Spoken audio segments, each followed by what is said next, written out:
Because understanding great literature is better than trying to read and understand yet another business book. On the Leadership Lessons from the Great Books podcast, we commit to reading, dissecting, and analyzing the great books of the Western canon. You know, those books, from Jane Austen to Shakespeare, and everything else in between that you might have fallen asleep trying to read in high school. We do this for our listeners, the owner, the entrepreneur, the manager, or the civic leader who doesn't have the time to read, dissect, analyze, and leverage insights from literature to execute leadership best practices in the confusing and chaotic postmodern world we all now inhabit. Welcome to the rescuing of Western civilization at the intersection of literature and leadership. Welcome to the Leadership Lessons from the Great Books podcast. Hello, my name is Hasan Sorrells, and this is the Leadership Lessons from the Great Books podcast, episode number 84. With our book today, a book designed to encapsulate the pioneer experience in the Western United States post-1880s, and a book that reminds us just how young the United States continues to be. Now, back in the 1990s, on the show Seinfeld, writer and co-creator Larry David came up with a motto describing the actions and the motivations of Jerry, George, Kramer, and Elaine on the show. His motto was, and I quote, "No hugging, no learning." Our book today is the polar antithesis of such a postmodern idea. The Great Plains classic with a strong biblical Old Testament overtone. A tale of love and loss during the spring and summer of what would turn out to be a long life. My Antonia by Willa Cather. Leaders, even against an epic sweep of historical times, the small things and the small people executing those small things still matter.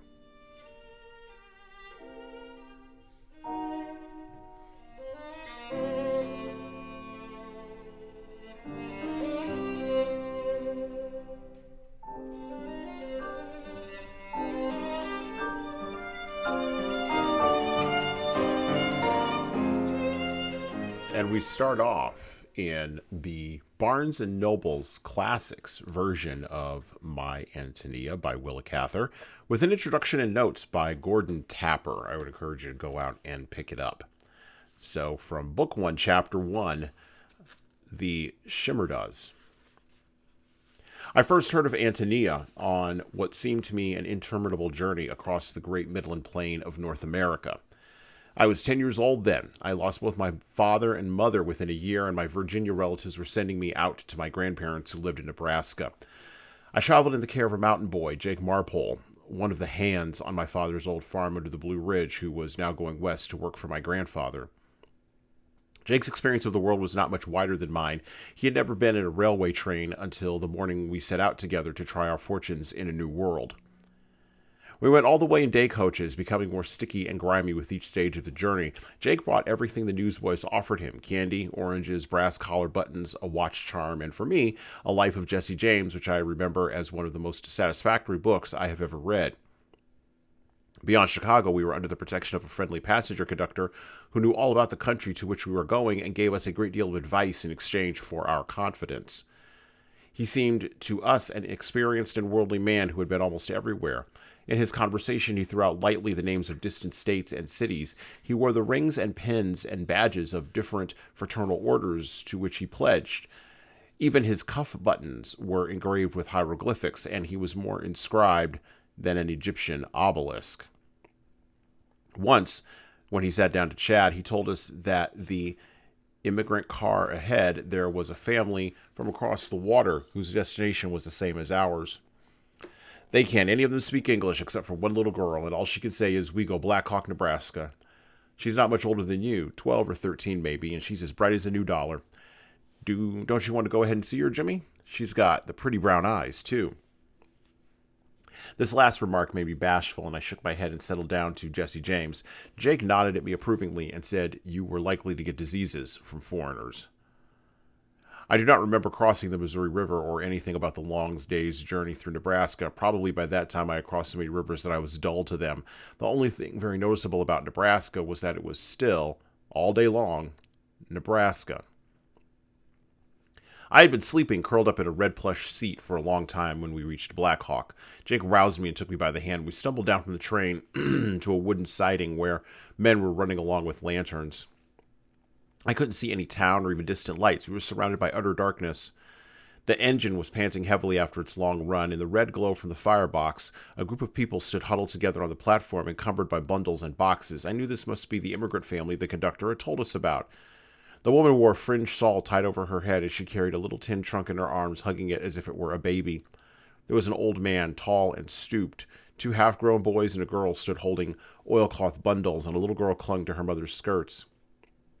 Presently, a man with a lantern approached them and began to talk, shouting and exclaiming. I pricked up my ears, for it was positively the first time I had ever heard a foreign tongue.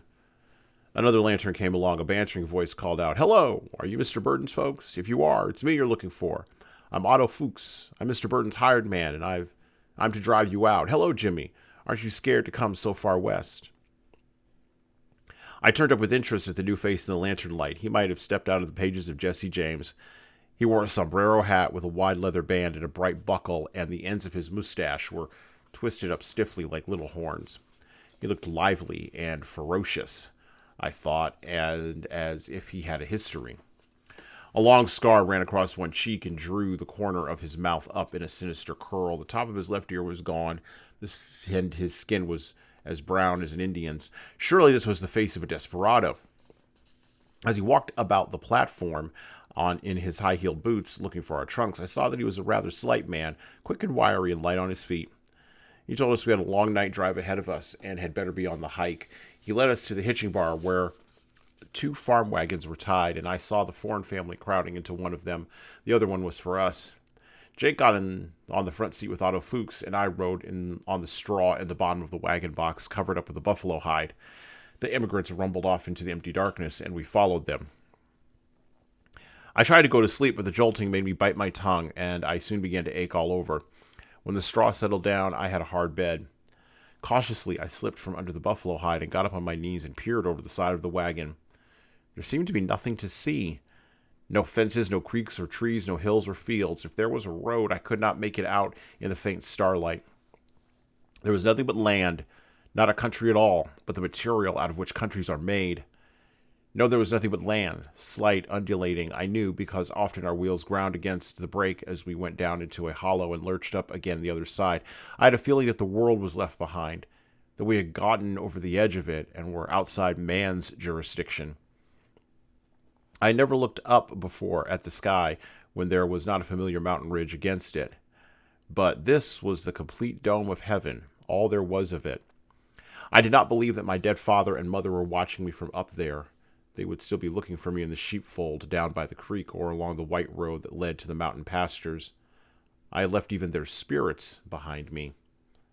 The wagon jolted on, carrying me I knew not whither. I don't think I was homesick. If we never arrived anywhere, it did not matter. Between that earth and that sky, I felt erased, blotted out. I did not say my prayers that night here. I felt what would be, would be.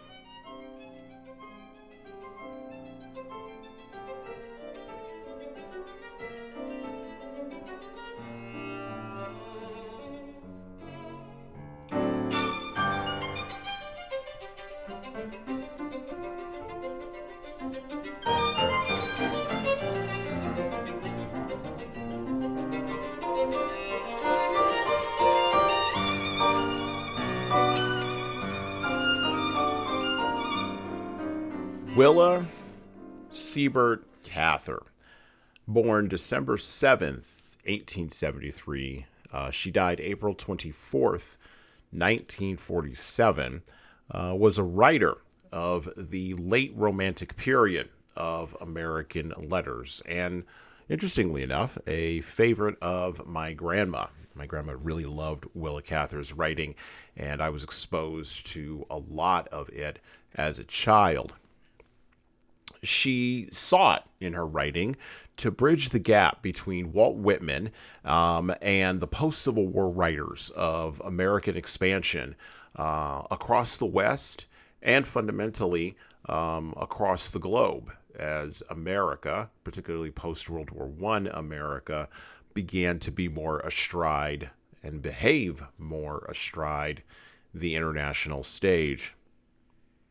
Willa Cather was consumed with framing and romanticizing and explaining the spirit of pioneer settlers moving into the Western states, which, by the way, in the years between 1880 and 1920 were still wild, and they were those areas of the country, Nebraska, Kansas, Iowa, certain areas of Oklahoma, and even West Texas, those areas that were still considered to be wild, still considered to be part of the West in the public imagination of people on the East Coast, most of those areas were populated by European immigrants, which many of them came from places like Norway, Sweden, Russia, Czechoslovakia, Prussia, and many, many other countries in Eastern Europe. What Cather documented was the impact at a narrative level, the impact of that old world, the really old world, that really old Eastern European world, that mindset coming to a place where the land was fertile, the Native Americans had been cleared out pretty much effectively, and everything where the land, well, all they knew how to do was work the land. Cather, as a female writer, just like Pearl Buck and Virginia Woolf, loathed to have her literary talent compared or lumped in with other female writers. She actively rejected that. She sought to carve out her literary achievements and placed her contributions firmly in competition against male writers of her era. Now, Cather was very much influenced by Henry James, as was almost every other writer during the latter part of, almost every other American writer anyway, during the latter part of the 19th century. But the male writers of her era included, of course, James Joyce, Thornton Wilder, William Faulkner, Ernest Hemingway, many of those folks that we have covered here on the podcast or that we will be covering in upcoming episodes. But she placed herself in that spot, and she was judged worthy of being in that spot, being among that august company. She did not think that her first book was good and sought to make every other book better. She regarded most women writers, most female writers, with disdain, judging them overly sentimental, with the exception of course, Jane Austen. And we covered Jane Austen's Sense and Sensibility on one of our episodes of this podcast. I would recommend going back and listening to that, finding that in the catalog.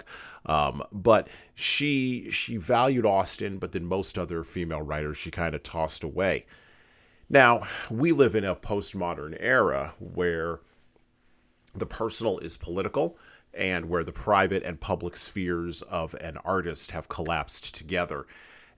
And we expect, in an attempt to be transparent, that all writers, all artists, all creators will give us their internal dialogue. We believe that we are owed it as the audience now. Now, I fundamentally believe that we're not. I believe we're owed a show, and that's about it. And interestingly enough, Willa Cather also believed that you were owed a show, but you were not owed her life. A resolutely private person, Cather destroyed many drafts, personal papers, and letters, and she asked many people who she wrote letters to or wrote personal drafts for or just communicated with to do the same. The writings that have survived from people that did not honor her request reveal a deep emotional attachment to women. Now, let's get this out of the way early. Was Willa Cather a lesbian? Probably. And so what? Which is what she would say. She didn't believe that that particular thing of who she decided to make a life with had any relevance to her art. She was from a different time. We now believe that all of that is the only lens through which we can judge a person's artistic contributions. Because Cather didn't care about the kind of stuff we care about as postmoderns, she's often relegated to being part of the reading of high school students, if they read her at all. This is a real shame because Cather combined a sense of place with nostalgia and Midwestern exile, and she was able to go past nihilism and really understand, which by the way was beginning to attach itself to American writing in the 1880s all the way through the 1920s, and really that existentialist slash nihilist, and yes, I know they're not the same thing, but these two approaches to fiction really sort of came together with the writers of the lost generation of the fin de siècle, writers like Fitzgerald and Hemingway, who thought that she was just naive and unimportant. She was even starting to decline in her own time. Well, Cather's fiction was really consumed with, like I said, physical landscapes and nostalgia and Midwestern exile. And she combined all of this and encapsulated it in, of course, domestic spaces. And these acted as dynamic presences, particularly in My Antonia, where her characters struggled. And we'll see this today in our selections from My Antonia, where her characters struggle to find community, to connect with others, and here's something that makes her an anti-nihilist writer, to make meaning. All of Cather's characters are seeking to make meaning using the old traditions that they came from, transplanted to this new place, and then figuring out how to move forward, rather than just abandoning everything and wandering aimlessly through a spiritually wasted landscape. Cather did get her accolades in her lifetime. She received a Pulitzer Prize in 1923 for her novel based on World War I, which Ernest Hemingway widely panned, One of Ours. And her most famous novel, one that I read back in high school when I was maybe 13 or 14, her most famous novel was Death Comes for the Archbishop. I would strongly recommend you picking that one up, which was published in 1927, and I believe it sold somewhere around 850,000 copies, which makes it a slam dunk by any measure. This is who we are looking at on the podcast today. This is Willa Cather. And so let us take a deep dive into the very biblically oriented and the very Old Testament-like My Antonia.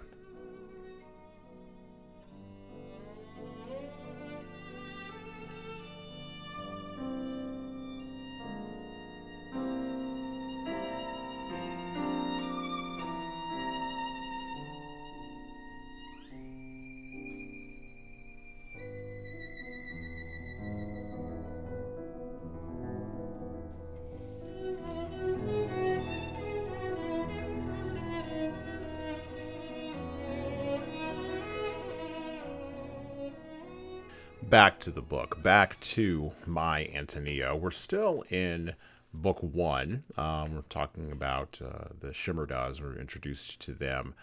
And we are on, we're going to move to chapter 7 in My Antonia, picking up our reading here. And once again, as I always say on this podcast, we are not reading the whole book. We can't possibly do that.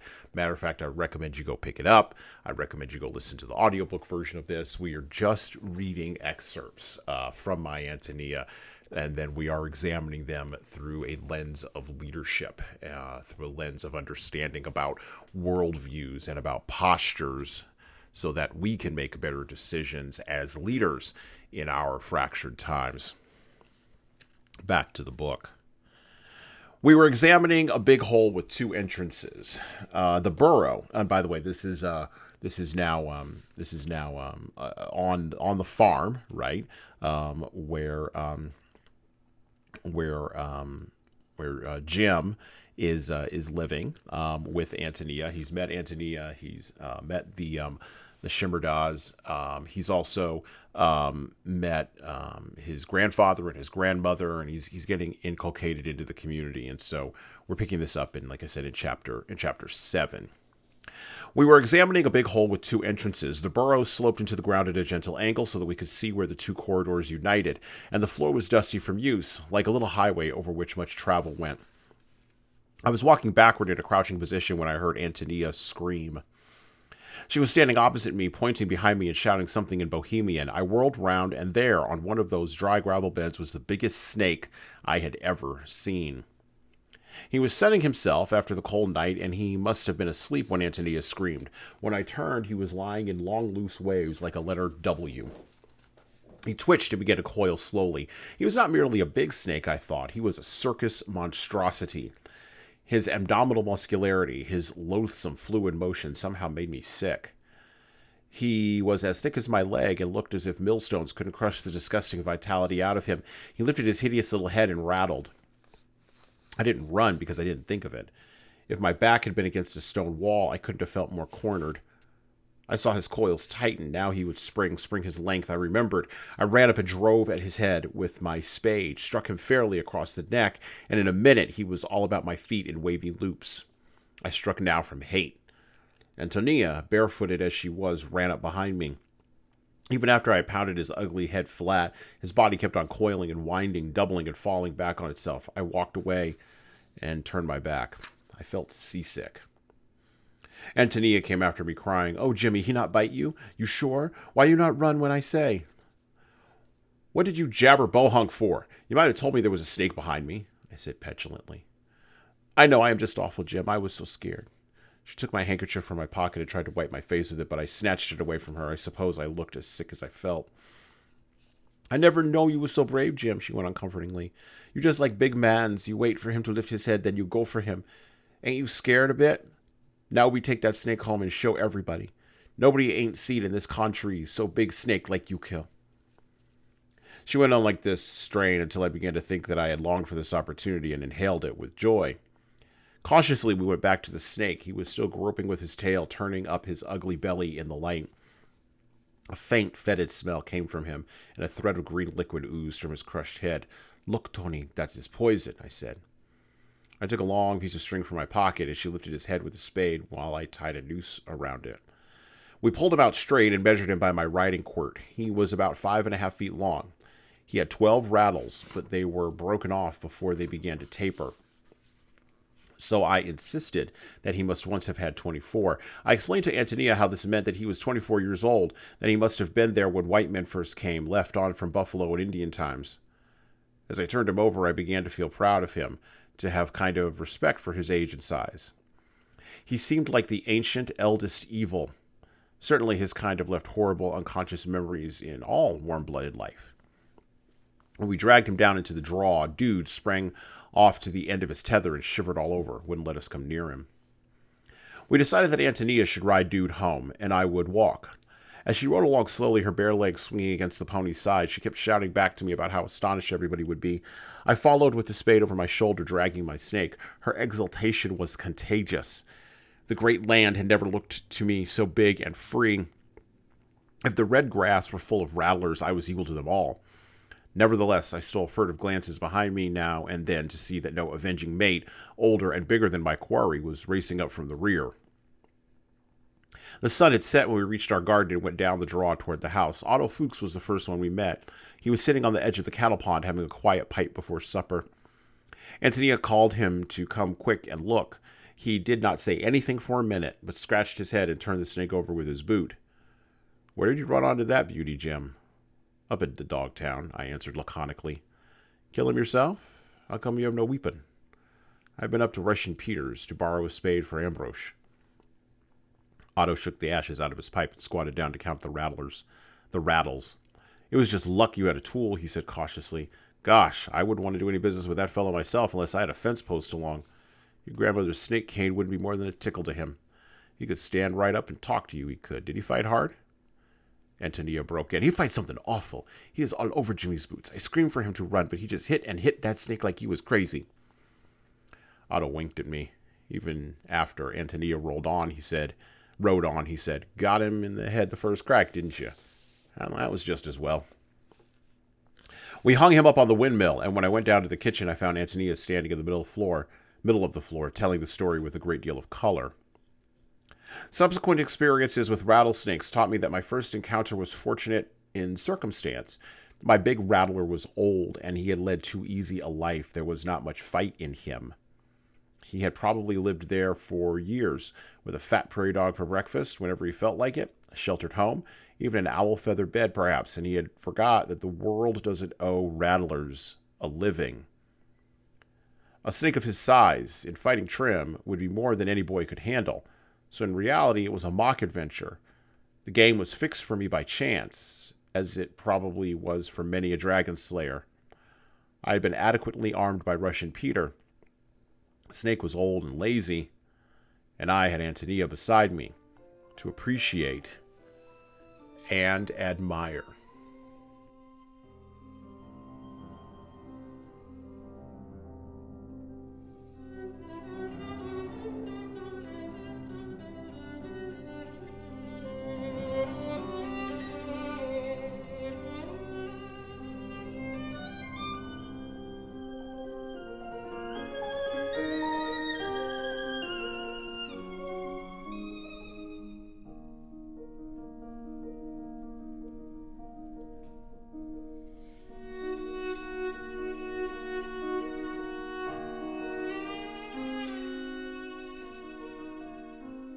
So the character Jim in this clip that we just read, where he rescues Antonia from the snake, and even he admits the game may have been a little rigged for him. This occurs during a time in the narrative when Antonia and Jim have gotten past their initial uncomfortableness at getting to know each other, and now they are entering into more of a matured relationship. Now, Jim is still a kid, right? And so is Antonia. She's no more than maybe 13 or 14 at this point, and he's maybe no more than 10 or 11. But there is a structural difference in the Midwest here. There's, the structural difference between men and women and the necessity of male strength in order to accomplish goals, which is something, of course, that we have left behind in our very, very postmodern world. We don't believe in the necessity of male strength anymore to accomplish goals. And yet, when a jar needs to be opened or a ditch needs to be dug, women aren't doing that. Jim rescues Antonia from the big rattlesnake in the Gopher neighborhood. And with this act, he cements himself, at least initially, as a man. Now, what will happen subsequent to this in the narrative, just to sort of give you an idea of what's coming up, is as the Shimerda's lives change, right? Antonia will begin to take on more masculine aspects. And some of this can be seen as, and many critics have said this, some of this can be seen as reflecting Cather's the masculine nature of Cather's sexuality and of her dress. I prefer to think of it in terms of Antonia now takes on more of, particularly late in book one, takes on more of the leadership posture of a man, because there are, other than her brother, there's no other available males for her to role model herself against. And Jim is not going to do that, because Jim, even though he killed the snake, is still younger than her. And this dynamic of youth and almost feminine characters that is given to Jim versus age and almost masculine character that's given to Antonia sets up the tensions that eventually come to a head much later in the novel. By contrast, there's a character named Lena Lingard, and she shows up later on in a town called Blackhawk, the town that Jim came through. Well, that and before he went to the farm that was further west in Nebraska. Well, he's going to go back to that town, and we're going to talk about that in a few moments. Him and his family, his grandparents, are going to go back to that town when the farm gets to be too hard to work on after several years, and they're going to set up in Blackhawk. And Lena Lingard sits in Blackhawk. Jim runs into her, and Lena is a Lilith character as opposed to Antonia's character, who is much more oriented towards Eve. And this is where you begin to see the genuine biblical influences, the genuine Old Testament influences on Willa Cather in her writing. These stand out very, very strongly, not necessarily if you know where to look, just if you know how to read people who are writing in a pre-postmodern era, at the beginning of the modernist era. Once again, Cather's a romantic, and what she's romanticizing this rescue for sure, which is biblical in nature and on purpose. And it is a transitional moment that allows Jim and Antonia to begin to traverse out of childhood and to begin to fall into history. That fall into history marks all adolescent relationships. And this is where the lesson for leaders arises in My Antonia. Leaders rescue their people from snakes in the garden, even if those snakes are fat, lazy, corrupted, and don't look like they're that much of a problem. Leaders recognize the snakes, and they act quickly to destroy their heads and to remove them from the community before they can eat out house and home. They close the door to prisons of sin and prisons of mistakes, where people may be languishing inside, becoming fat and corrupt. And if the circumstances make the rescuing easy, all the better. Let's not hold Providence accountable for the actions that we commit, whether good or bad.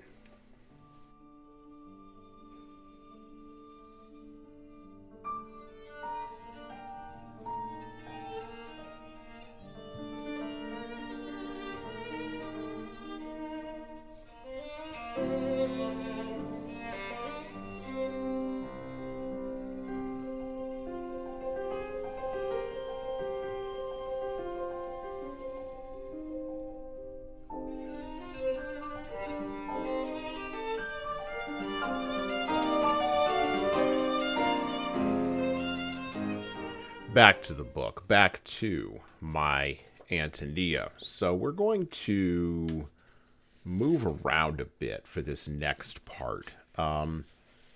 The character of Jim's grandfather reveals something very important that I think leaders should recognize about patriarchy at the edge of modernism. I'm going to read several different sections in this book, starting in chapter 12. On Christmas morning, when I got down to the kitchen, the men were just coming in from their morning chores. The horses and pigs always had their breakfast before we did. Jake and Otto shouted "Merry Christmas" to me and winked at each other when they saw the waffle irons on the stove. Grandfather came down wearing a white shirt and his Sunday coat. Morning prayers were longer than usual. He read the chapters from St. Matthew about the birth of Christ, and as we listened, it all seemed like something that had happened lately and near at hand. In his prayer, he thanked the Lord for the first Christmas and for all that it had meant to the world ever since. He gave thanks for our food and comfort and prayed for the poor and destitute in great cities, where the struggle for life was harder than it was here with us. Grandfather's prayers were often very interesting. He had the gift of simple and moving expression. Because he talked so little, his words had a peculiar force.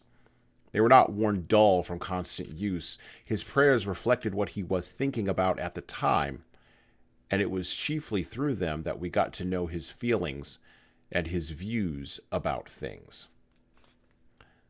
Then we're going to move a little bit further ahead, still in Book 1. We're going to go to the back end of Chapter 15. Grandfather had explained to Ambrose that someday, when the country was put under fence and roads were confined to section lines, 2 roads would cross exactly on that corner. By the way, this explanation that Grandfather is giving to Ambrose, the oldest son of the Shmiridas, occurs after Mr. Shmirida either commits suicide or is murdered. That's somewhat murky. And is in the barn, and they are arranging for his burial. Jim's family is arranging for his burial with the Shmiridas. Back to the book. Because Mrs. Shmirida and Ambrose wanted the old man wanted Mr. Shmirida buried at the crossroads of a road. Okay, or not the crossroads of a road. Sorry, the crossroads of the country where a road would one day be. Okay, that's what Grandfather is talking about them with here. Grandfather had explained to Ambrose that someday, when the country was put under fence and the roads were confined to section lines, 2 roads would cross exactly on that corner. But Ambrose only said, "It makes no matter." Grandfather asked Jelinek whether in the old country there was some superstition to the effect that a suicide must be buried at the crossroads. Jelinek said he didn't know. He seemed to remember hearing that there had once been such a custom in Bohemia. Mrs. Shmirida's made up her mind, he added. I try to persuade her and say it looks bad for her to all the neighbors, but she say it must so be. There I will bury him, if I dig the grave myself, she say. I have to promise her I help Ambrose make the grave tomorrow. Grandfather smoothed his beard and looked judicial. I don't know whose wish should decide the matter if not hers, but if she thinks she will live to see the people of this country ride over that old man's head, she is mistaken. And then moving a little bit further ahead in Chapter 16 to the actual funeral of Mr. Shmirida, Grandfather has been asked to say a prayer at the grave. Grandmother looked anxiously at Grandfather. He took off his hat, and the other men did likewise. I thought his prayer remarkable. I still remember it. He began, O great and just God, no man among us knows what the sleeper knows, nor is it for us to judge what lies between him and thee. He prayed that if any man there had been remiss toward the stranger come to a far country, God would forgive him and soften his heart. He recalled the promises to the widow and the fatherless and asked God to smooth the way before this widow and her children, and to incline the hearts of men to deal justly with her. In closing, he said, we were leaving Mr. Shmirida at thy judgment seat, which is also thy mercy seat. All the time he was praying, Grandmother watched him through the black fingers of her glove, and when he said amen, I thought she looked satisfied with him. And then a little further on, now we've got Ambrose working the farm, and Grandfather and Grandmother tried to help the Shmiridas with supplying them with livestock and with a little bit of help with handymen, Jake and Otto. And at this point, there's a little bit of conflict that has erupted because Mrs. Shmirida is a particular kind of woman. And Ambrose, the son, is also a particular kind of individual. When Ambrose came back from Mr. Bushy's, we learned that he had given Merrick's wages to a priest at Blackhawk for masses for their father's soul. Grandmother thought Antonia needed shoes more than Mr. Shmirida needed prayers, but Grandfather said tolerantly, if he can spare $6, pinched as he is, it shows he believes what he professes.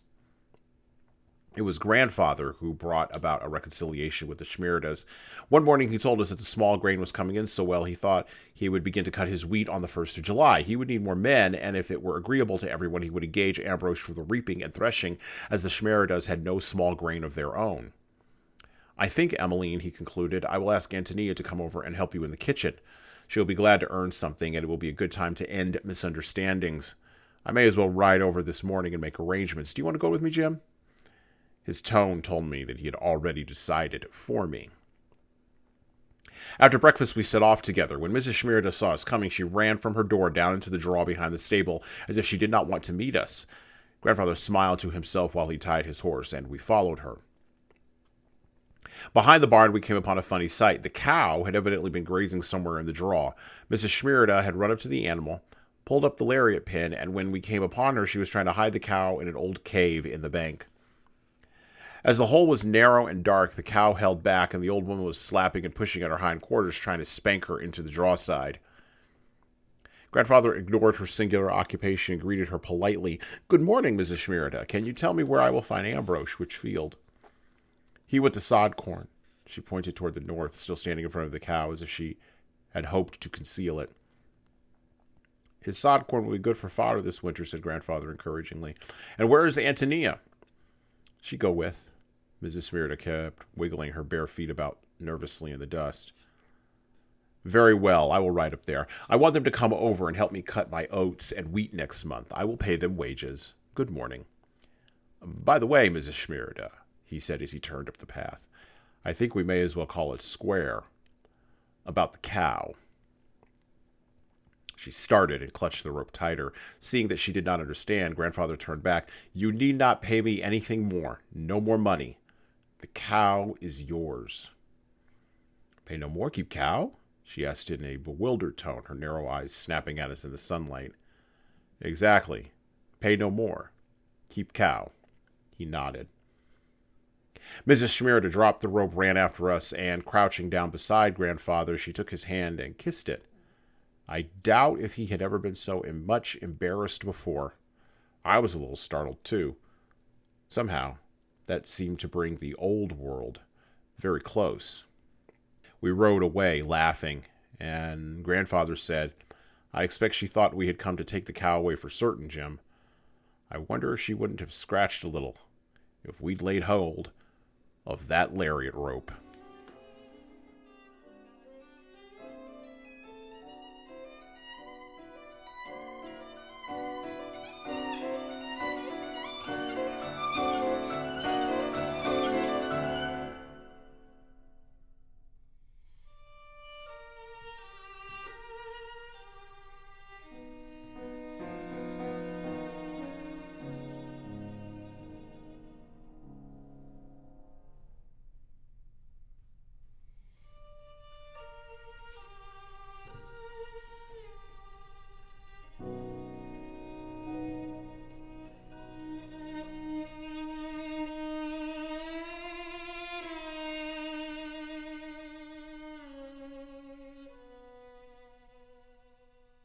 Willa Cather was, in comparison or maybe in opposition to the times in which we live now as an artist, fundamentally conservative in her politics and progressive in early 20th century terms, in how she viewed religion, how she viewed belief and tradition. Grandfather is representative of all of this as a character particularly in book one, where his character is really solidified, and then in the subsequent rest of the novel. Cather, like most artists who came before the last, I would say, 20 or 30 years, recognized the nature of reality, and she felt emotionally that a shift was occurring in how modernity perceived masculinity. She felt this shift approaching, but she didn't really know what to do with it, and I think it disturbed her greatly. That's why Jim's character struggles with attraction and love and loss to Antonia, but then also falls into the grips of Lena Lingard. There's many masculine characters that represent many different aspects of masculinity in My Antonia, and they're fully realized characters. So not only Jim and Grandfather, but also the ranch hands Jake and Otto, Mr. Schmierda's, Ambrose, and many other folks, right? and Mr. Harling in book 2. And you get different aspects, you get different embodiments of what masculinity actually is. And Cather is wrestling with something through these fully realized characters that I believe many modern writers fail to wrestle with. Grandfather is the wise patriarch. That's how he stands. He's gentle, he's introspective, he's forgiving, and above all, as we saw with the cow, he's just. This doesn't mean he's fair. It just means he's just. He represents the last of the strong, silent type of man that existed and was necessary to exist on the plains of the United States in the late 19th century. As a matter of fact, when Jim reflects on the prayer that grandfather said during Christmas, he says, and I quote, "His prayers reflected what he was thinking about at the time. It was chiefly through them that we got to know his feelings and his views about things. And because he talked so little, his words had a peculiar force. They were not worn dull from constant use." We live in a time where our words are worn dull from constant use. And yes, I realize that I'm on a podcast where talking is necessary. And yes, I recognize that I have made my living in training and development from, well, quite frankly, from spouting air, so I'm not unaware of it. And I love words. I love language. I love having good conversations with people. I love having interesting conversations with interesting people, or just having interesting conversations with, I shouldn't say just having, drawing people into interesting conversations. But grandfather represents a different paradigm of patriarchy, a paradigm that exists still, even in our world today, in the form of, as I've said repeatedly on this podcast, the folks who do our blue-collar work, right? Our carpenters, our construction workers, our garbage men, our plumbers, at the highest end, our electricians, our mechanics. Look, these are people who act with action, who express themselves with doing. And in a world like Nebraska, in a world where the harshness of reality is such that people in the city feel luckier than people in the town, and people in the town feel luckier than people in the country, the prayer, of course, that the grandfather says is one where he prayed for the poor and destitute in great cities where the struggle for life was harder than it was here with us. That's interesting. The struggle for life is harder in the cities because here in the country, we can wrest reality. We can wrest the struggle from the land, and the land is more forgiving than the city. That's pre-modern patriarchy. That's something that we have forgotten. Jim, on the other hand, and so does Mr. Shmierda. Mr. Shmierda came from the old country, was a violinist, was a man of letters, a man of intellect. He could not farm. He could hunt, but he could not farm. He wasn't trained in how to do the basics, and he wasn't wired in a way that was going to have him go out and fight the land. And so he died, either by his own hand or because of murder. But either way, he perished. Mr. Shmierda is a bridge between grandfather and Jim. Jim represents a turn towards the more modernist way that we think of patriarchy that really began in the early 20th century. Jim will go to college, or people in Jim's generation will go to war, and then return to America or stay stranded in Europe and remain traumatized by World War I and become what Gertrude Stein would later call all part of a lost generation. This would begin. Jim was the beginning, and Willa Cather saw this. Jim was the beginning of the cycling towards something that fully realized its apotheosis in the 1960s with the baby boomer generation and which has now come to its logical end with the nattering nabobs on TikTok of Gen Z. What are leaders to make from all of this? Well, here's a big one. There's still a need for strong, silent, patriarchal leadership. There's still a need for a wise, just hand, introspective and forgiving, to guide the ship of state, the ship of the neighborhood, or even the ship of family. And too many words, or maybe words overbalancing action, are not necessarily what we need right now. What we need is leadership.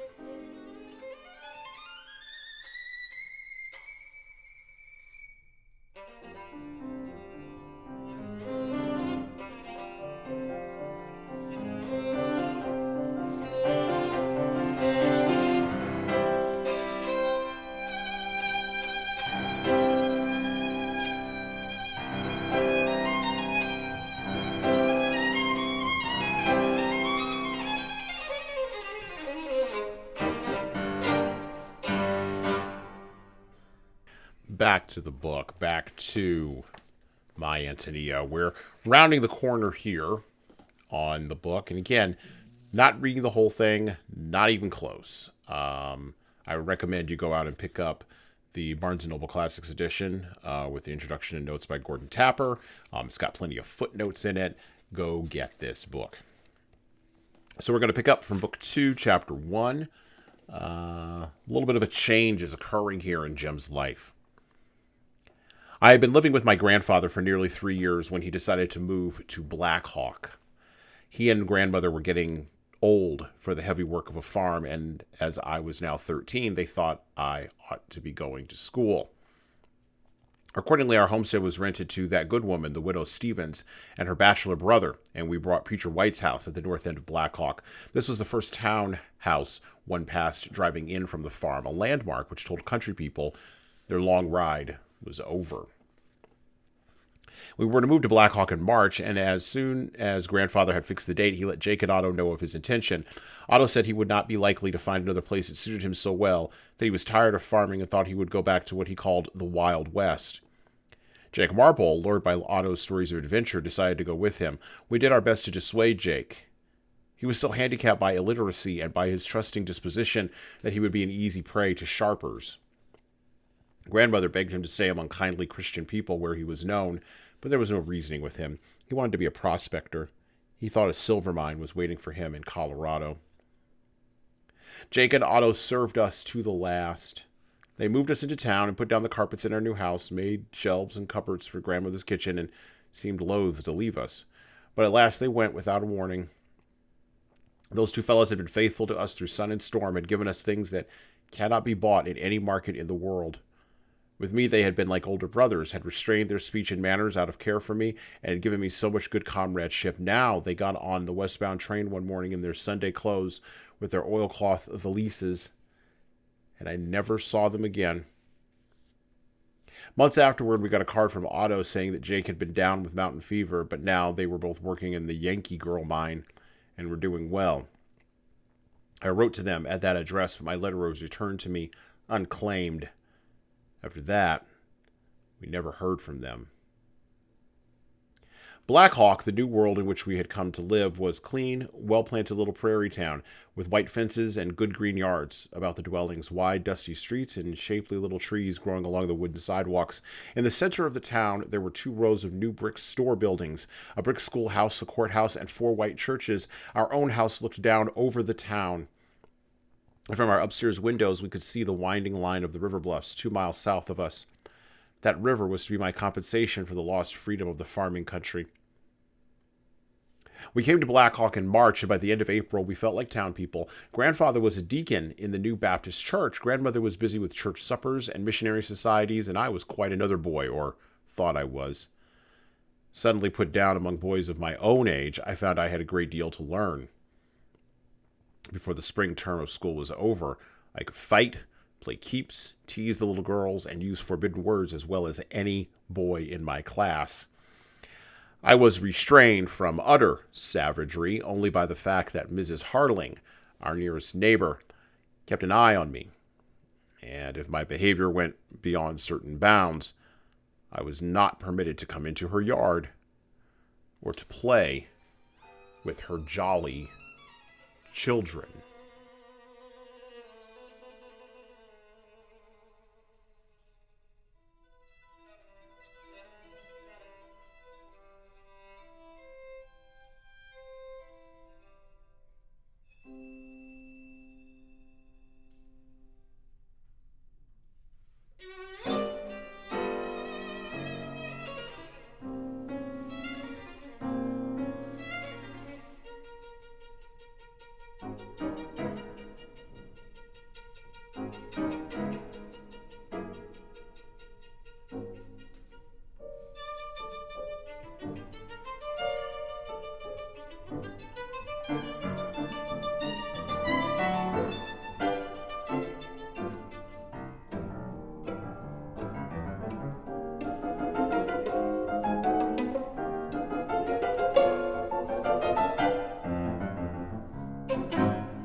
Just as Lot in the Bible moved his family from the plains of the Promised Land in Genesis 13:12 and 19:15, grandfather took the bold move for different reasons, but the bold move to move the family and Jim to Black Hawk. Now, this move in my Antonia, this move, as it is written, as it is narratively drawn out by Willa Cather, represents, in a very Old Testament way, a descent from the paradise of the Great Plains to the potential Sodom and Gomorrah of the town. The Sodom and Gomorrah temptations of the big city of Black Hawk, which of course stands in for Sodom. This is where Black Hawk is where Jim comes into his own, right? Jim begins to become a man. And it's no accident that Cather has grandfather become a deacon, has grandmother go off and deal with and become engaged with missionary exploits. And it's no accident that Jim then has to be protected from, as he frames it in the book, utter savagery. This is what the town brings out. By the way, this is what people of the plains are suspicious of. This is what people of the Midwest are still suspicious of. Yes, the Midwest is full of large cities: St. Louis, Minneapolis, Chicago, Detroit, Des Moines, Kearney. Yes, I threw Kearney in there. Omaha, Oklahoma City, and of course, Dallas-Fort Worth, which will be probably the second or third largest metropolis in the United States by 2040. But all that big city living doesn't allow for understanding the land. It also wipes away tradition, and Cather knew this. This is why I say Jim stands in as an avatar of the upcoming modernist conception of what patriarchy can be. The other thing that we note is that Antonia does not change. Antonia begins to work on the farm at the end of book 1.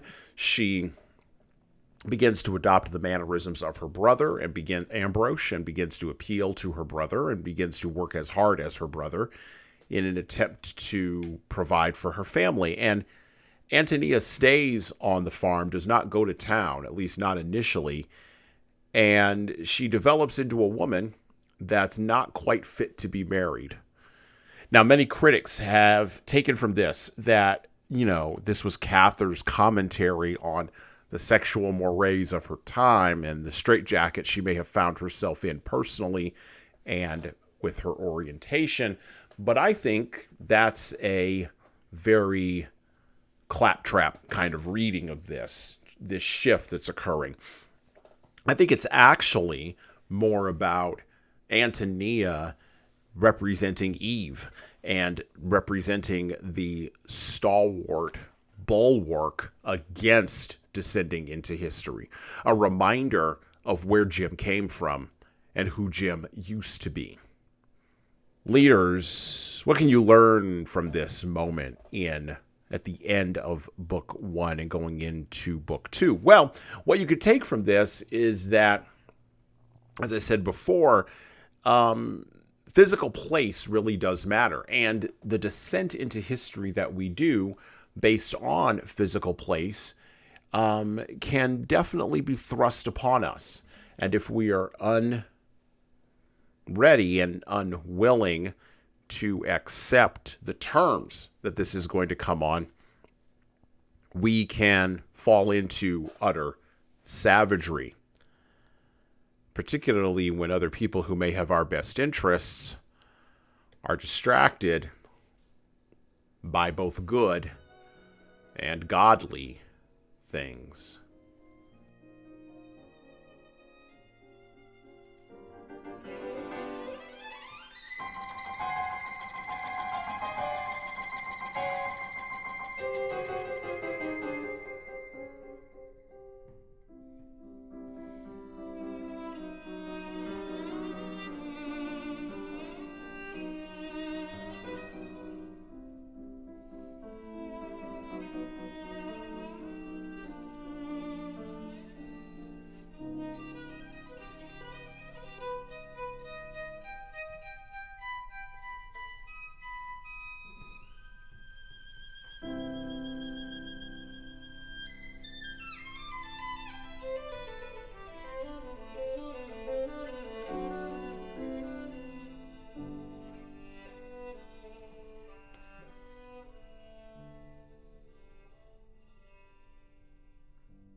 What can we take from My Antonia by Willa Cather?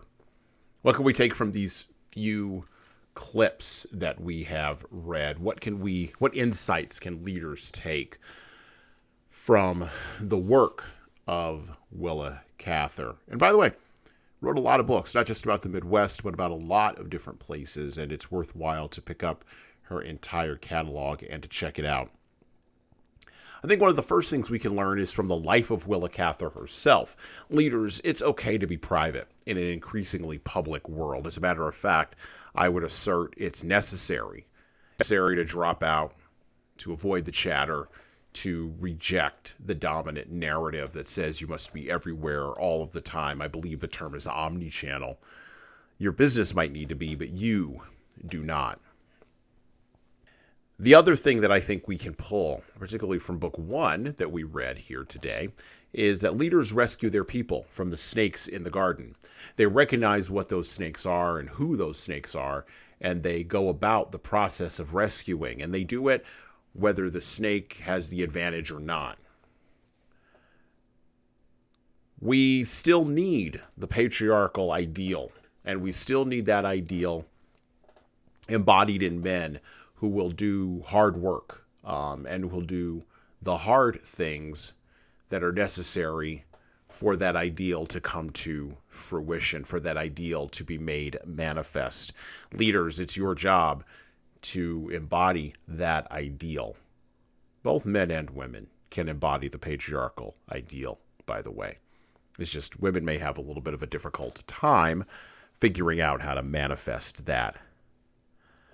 And finally, if you're, and this is relevant to our time, particularly with remote work and hybrid work, if you are a person who can recognize the cities of Sodom and can recognize their problems, why would you move closer to them? This is a dynamic that has only recently arrived back at our culture post-2020, because for around 20 to 30 years pre-COVID, Americans were pretty much staying in place. They weren't really going anywhere. COVID pushed us out of our comfort zones in more ways than one, and it really pushed us to get in our wagons or get on our trains or our planes or in our automobiles, pack up everything, and drive away from Sodom. Now, some of us picked other Sodoms to go towards, and a city is still a city, whether it's in the deep south or in the rusted out northeast. But the point still stands. Leaders, encourage your followers to be smarter than Lot, to be wiser than Lot. And if you are running a business or have an enterprise that requires you to be in Sodom, set up an overwatch position the way grandfather did on the hill. Say your prayers and gird your loins, and then get deeply involved in making that Sodom something more than its base desires. And well, that's it for me.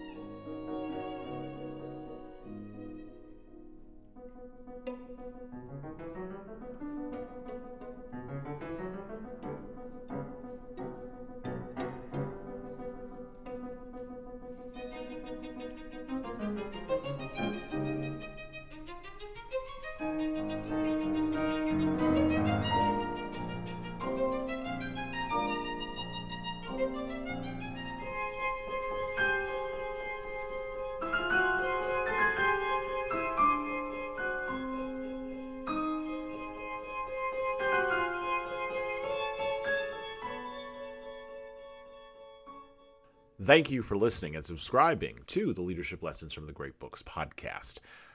If you're listening to this on any of the major podcast players, like iTunes, Google Podcasts, or Spotify, please go ahead and leave us a 5-star review and write a little bit in there. A couple of sentences is good enough.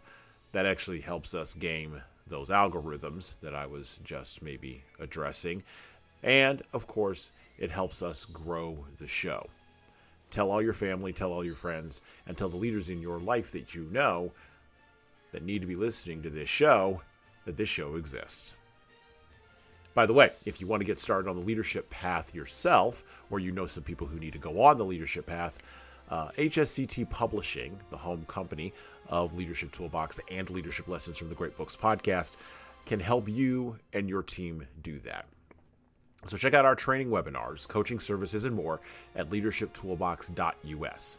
We are remote, we're live, we're in person, we're on video, and we've got leadership development solutions for your civic group, nonprofit staff, public sector staff, or even your private sector leaders. And of course, you're going to want to check out our video-based subscription service at leadingkeys.com. That's leadingkeys.com for leadership development on demand. You don't like videos, you don't like training, but you really like the podcast? Well, I would also recommend reading a book. Matter of fact, I'd recommend reading my most recent book, 12 Rules for Leaders, The Foundation of Intentional Leadership. You can get that in paperback, hardcover, or as an ebook on Amazon, Barnes & Noble, Kobo, Ingram Spark, and any other place that you order books online. Finally, of course, we're on YouTube just like everybody else is.